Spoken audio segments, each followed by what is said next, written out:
사도신경으로 우리의 신앙을 하나님 앞에 고백합니다.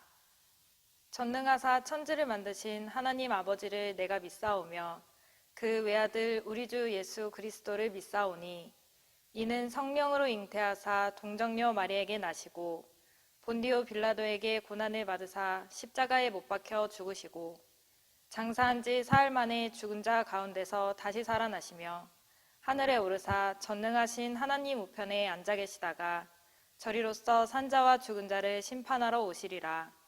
성령을 믿사오며 거룩한 공회와 성도가 서로 교통하는 것과 죄를 사하여 주시는 것과 몸이 다시 사는 것과 영원히 사는 것을 믿사옵나이다. 아멘.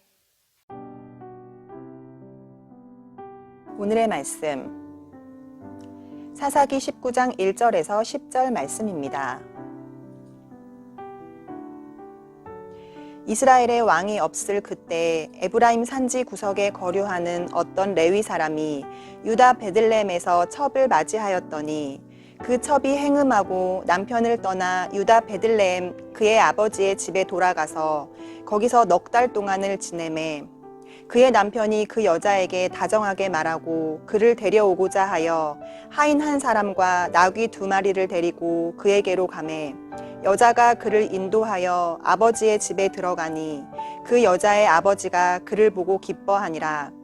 그의 장인 곧 그 여자의 아버지가 그를 머물게 하매 그가 3일 동안 그와 함께 머물며 먹고 마시며 거기서 유숙하다가 넷째 날 아침에 일찍이 일어나 떠나고자 하매 그 여자의 아버지가 그의 사위에게 이르되 떡을 조금 먹고 그대의 기력을 돋운 후에 그대의 길을 가라 하니라.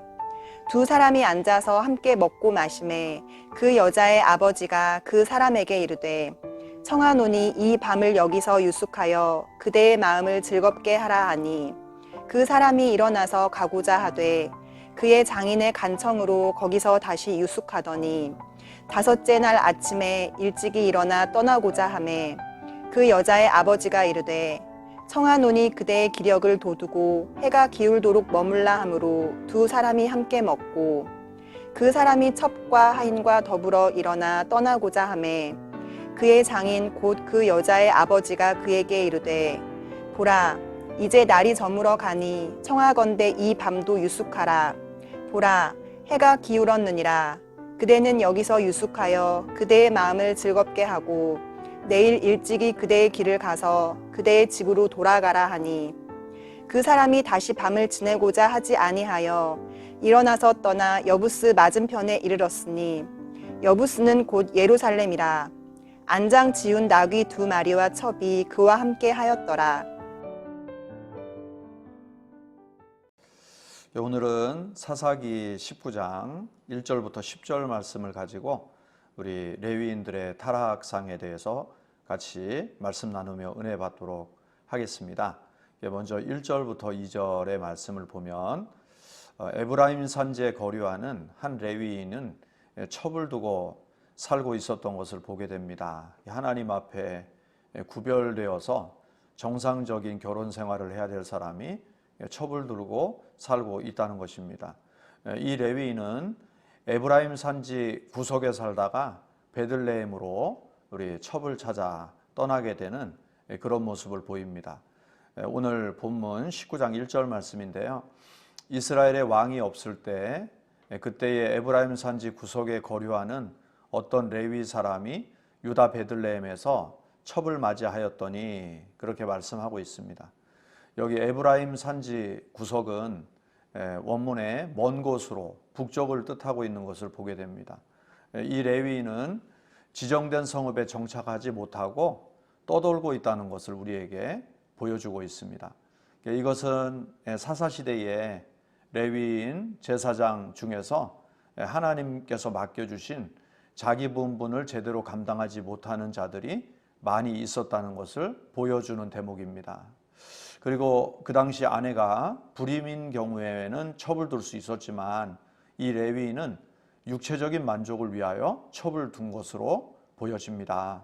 그리고 그 첩과의 관계도 원만하지 않아서 첩이 친정으로 돌아가 넉 달이나 소식을 끊고 돌아오지 않고 있는 상태임을 우리가 보게 되지요.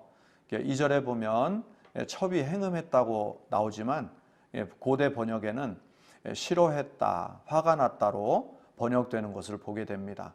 이처럼 레위인이 첩을 찾아가 달래는 것을 보면 레위인은 자신의 어떤 실수 때문에 별거가 시작된 것으로 보여집니다. 확실한 것은 둘 사이에 불화가 생겨서 첩이 남편을 떠나 베들레헴의 친정집을 갔다는 점입니다. 레위인은 하나님과의 관계도 사람과의 관계도 원만하지 않았음을 우리에게 보여주고 있습니다. 자, 이것은 사사시대의 모습, 하나님 없이 자기 소견에 오른 대로 행하는 삶의 모습을 여실히 우리에게 보여주고 있습니다. 방황하는 직분자, 방황하는 신앙의 모습을 우리에게 대변하여 보여주고 있다는 것입니다. 오늘 이 레위인을 바라보면서 우리 하나님을 인생의 왕으로 주인으로 모시지 않으면 우리는 언제든지 타락의 길로 가고 하나님과의 관계가 무너질 때 사람과의 관계도 화목한 것이 아니라 무너져서 불행의 길을 간다는 사실 우리가 꼭 기억하고 언제든 우리 최우선의 관계가 하나님 앞에 바로 서는 것임을 기억해서 하나님을 바로 붙들면 사람과의 관계도 복된 관계를 열어갈 줄로 믿습니다. 믿음의 승리자로 살아가시길 바라겠습니다. 두 번째로 우리 3절부터 7절에 해당하는 말씀인데요.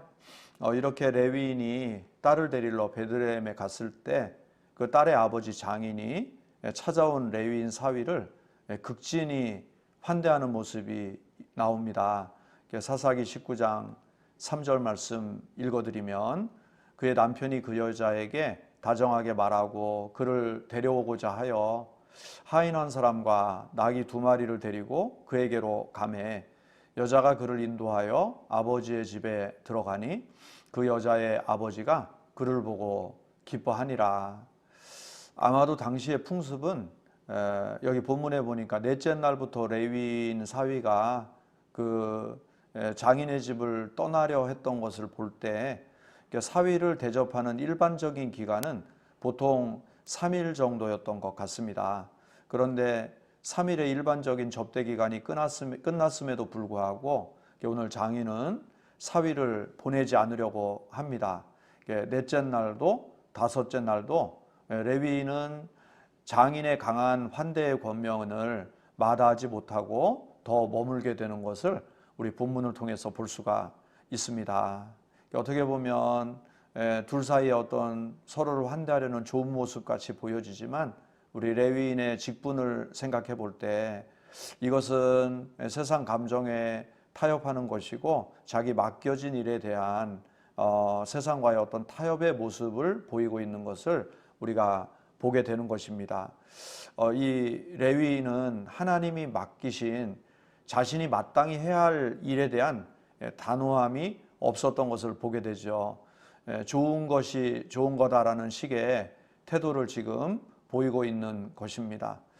때로는 과도한 인간적 친절함의 관계가 신앙적 책임을 감당하는데 장애물을 만들 때가 있다는 사실을 우리는 기억해야 됩니다. 오늘 너무 긴 머무름이 레위인의 신앙적 책임을 다하지 못하게 하였던 것을 봅니다. 그도 속히 떠나야 한다는 것은 알았지만 하나님의 마음을 즐겁게 하는 레위인의 사명보다 장인이 자기를 환대하고자 하는 그의 마음을 즐겁게 하라는 장인의 인간적인 말과 정을 쉽게 끊지 못했던 것입니다. 인간적 관계와 정으로 이어지는 신앙생활은 늘 시험거리가 찾아오고 또 하나님의 더 깊은 은혜의 자리로 나아가지 못하게 하는 장애물이 된다는 사실을 꼭 기억하시고 우리 신앙생활은 인간적인 정으로 하는 것이 아니라 우리 말씀의 기준 앞에 우리의 삶을 분명히 세우고 절제하고 결단하는 삶을 살아가실 때 승리하는 신앙 될 줄로 믿습니다. 마지막으로 우리 8절에서 10절 말씀인데요. 이 레위인은 더는 장인의 환대를 수용할 수 없게 돼서 이제 떠나기로 결국은 결정을 하게 됩니다. 19장 9절인데요. 그 사람이 첩과 하인과 더불어 일어나 떠나고자 하매 그의 장인 곧 그의 여자의 아버지가 그에게 이르되 보라 이제 날이 저물어 가니 청하건대 이 밤도 유숙하라. 보라 해가 기울었니라. 그대는 여기서 유숙하여 그대의 마음을 즐겁게 하고 내일 일찍이 그대의 길을 가서 그대의 집으로 돌아가라 하니, 하지만 너무 늦은 시간에 베들레헴에서 에브라임까지 험한 길을 따라서 가는 일은 쉽지만은 않았던 것 같습니다. 그리고 사실은 위험했습니다. 장인의 지나친 호의는 물리쳤지만 이 성급하고 무분별한 출발 결정으로 인해서 이후 성경 말씀을 읽어보면 자기 자신은 물론이고 자기 가정과 이스라엘 전체에 큰 비극을 안겨다주는 결과를 경험하게 됩니다. 장인의 지나친 대접은 단호하게 처음부터 거절 못하더니 자신이 떠날 시점을 정할 때에는 너무나 충동적인 결정을 한 것을 보게 됩니다. 그의 결정에는 깊은 생각이 없었습니다. 그의 결정은 우리 성경 한 2, 3일 전에 읽었던 말씀인데요. 그곳에서 다루었던 사사 입다가 감정적 충동적으로 하나님께 서원해서 결국은 자기 딸에게 죽음의 비극을 안겨다 주는 그런 사건을 떠올리게 합니다. 우리의 신중하지 못한 감정적 대처의 결과가 그들의 인생에 불안한 결말을 낳게 된 것을 볼 수가 있습니다. 성도는 어떤 문제들 앞에서 성급한 마음으로 때로는 충동적 감정적 결정을 내려서는 안 된다는 사실을 우리에게 가르쳐주고 있는 것입니다. 항상 평소에 하나님 말씀을 마음에 잘 담아두어서 위기의 순간을 맞이할 때 하나님께 기도로 묻고 마음에 쌓여진 말씀으로 성령님의 도우심을 입어 삶을 인도함 받는 지혜가 우리 성도들에게 필요한 줄로 믿습니다. 그런 삶을 살아갈 때 우리의 삶의 실수와 후회를 줄이고 나의 결단을 넘어서 더 복된 하나님의 길로 인도함 받는 승리가 우리에게 임할 줄로 믿습니다.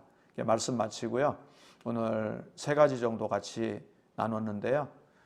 우리는 사사시대 자기 소견에 옳은 대로 행하는 그런 방황하는 레위인의 삶의 모습을 보면서 내가 인생의 주인이 될 것이 아니라 하나님을 인생의 왕으로 모실 때에 하나님과의 관계가 복될 뿐만 아니라 사람과의 관계도 끝까지 화목을 이루어가는, 승리를 이루어가는 그런 시작이 됨을 기억하고 하나님을 인생의 주인 삼고 끝까지 승리하는 성도 되시길 바랍니다. 2번째로 우리의 신앙이 인간적 관계와 정으로 이어지는 신앙생활을 하게 되면 자꾸 시험거리가 일어나기 시작합니다. 말씀의 근거에서 하나님의 깊은 은혜의 자리로 나아가는 우리 귀한 성도들 꼭 되시길 바라고, 마지막으로 문제들을 만나게 될 때 성급함과 충동적 감정을 가지고 결정을 내리지 마시고 평소에 늘 말씀을 가슴에 담고 위기의 순간에 하나님께 기도로 물어서 성령께서 말씀의 지도로 우리의 삶을 이끌어 주셔서 위기를 넘기고 우리 승리하는, 또 후회와 실수를 줄이는 그런 신앙인 되시길 주님의 이름으로 축복합니다. 같이 기도드리겠습니다. 사랑의 아버지 하나님, 우리 사사시대, 방황하는 시대에 하나님 주인 삼지 않으니 인간관계조차 무너질 수밖에 없는, 또 영적으로 타락할 수밖에 없는 그 모습을 오늘 말씀을 통해 봅니다. 오늘 세상이 아무리 어두워도 우리가 승리하려면 우리 하나님이 우리 인생의 주인 되시고 왕 되어 주셔야 될 줄로 믿습니다. 끝까지 어느 곳에 있든지 주님을 주인 삼고 동행하며 걸어가는 복된 성도 되게 하옵소서. 우리의 신앙의 여정이 인간적인 친분으로 우리의 신앙이 연결고리가 되어 세워지는 것이 아니라 인간적 관계의 정으로 이어진 신앙은 언젠가 반드시 시험 때문에 무너집니다. 철저히 말씀 중심, 하나님 중심이 되어서 마지막까지 하나님의 은혜를 더 깊이 경험하는 우리 복된 성도 다 되게 하여 주옵소서. 하나님, 어떤 사건, 다급한 상황 앞에서 충동적 성급함으로 결단 내리지 않게 도와주시고 말씀과 기도로 하나님 잘 묵상하고 붙들어서 성령의 인도함 받아 위기를 차분하게 또 하나님 은혜 아래 잘 이겨나가는 우리 복된 성도로 승리케 하여 주옵소서. 오늘 남은 하루도 하나님의 은혜 주시고 함께 하실 것을 믿사옵고 감사하며 우리 구주 예수님 이름으로 간절히 기도드립니다. 아멘. 주님이 가르쳐 주신 기도로 예배를 마칩니다. 하늘에 계신 우리 아버지여, 이름이 거룩히 여김을 받으시오며 나라가 임하시오며 뜻이 하늘에서 이루어진 것 같이 땅에서도 이루어지이다. 오늘 우리에게 일용할 양식을 주시옵고 우리가 우리에게 죄 지은 자를 사하여 준 것 같이 우리 죄를 사하여 주시옵고 우리를 시험에 들게 하지 마시옵고 다만 악에서 구하시옵소서. 나라와 권세와 영광이 아버지께 영원히 있사옵나이다. 아멘.